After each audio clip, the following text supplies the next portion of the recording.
Hello friend, आप सभी का स्वागत है आज की इस वीडियो में।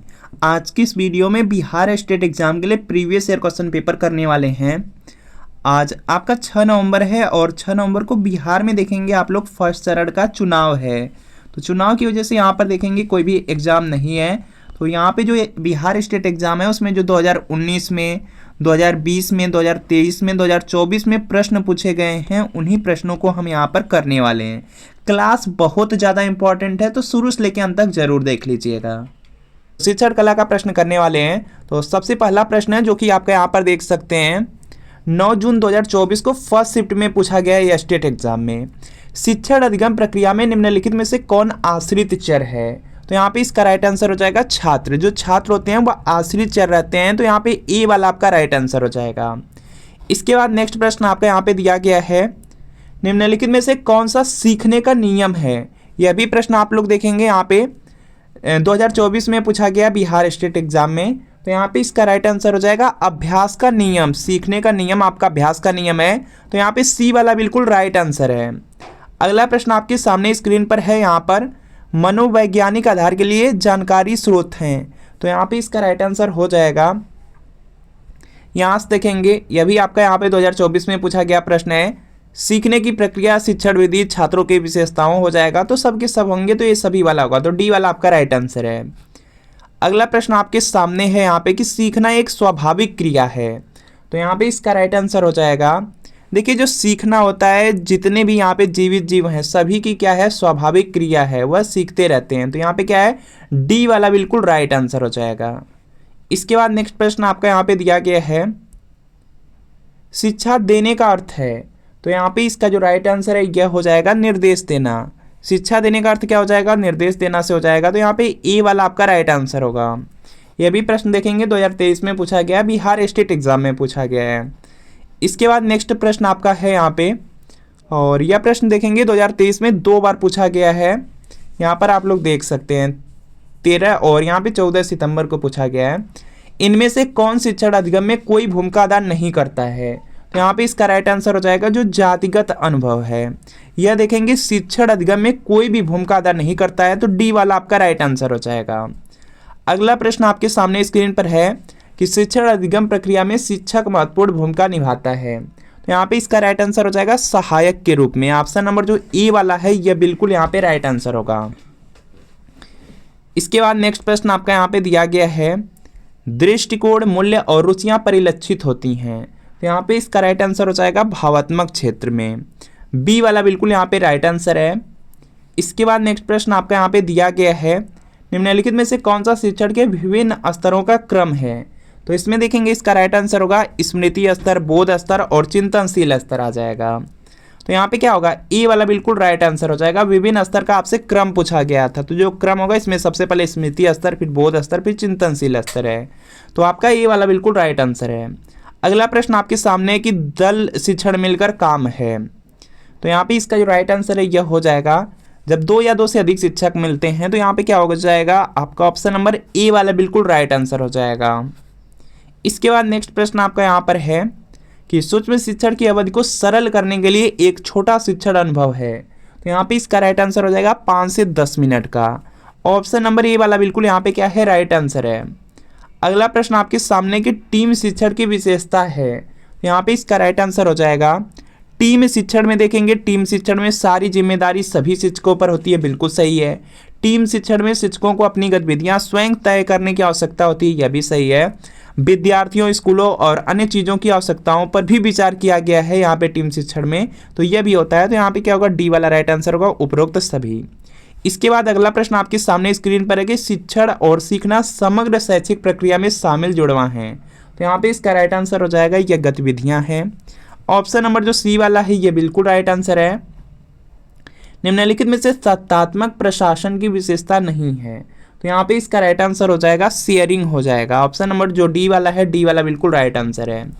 इसके बाद नेक्स्ट है कि नेतृत्व क्षमता है।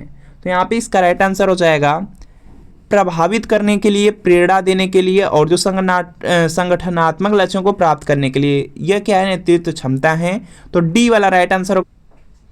निम्नलिखित में से कौन सी पूर्व संक्रियात्मक विचार की एक सीमा नहीं है?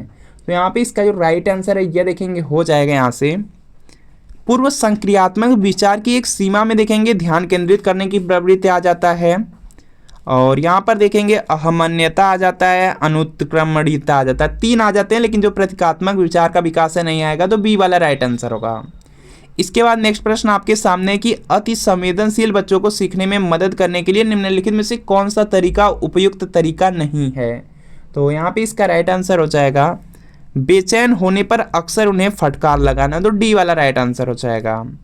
इसके बाद नेक्स्ट प्रश्न आपका यहाँ पर है कि जब शिक्षक एक पाठ पूरा करते हैं तो वे पूछते हैं कि क्या काम आया और क्यों, यह कहा जाता है। तो यहाँ पर देखेंगे इसका राइट आंसर हो जाएगा यह मूल्यांकन होता है, तो डी वाला राइट आंसर होगा।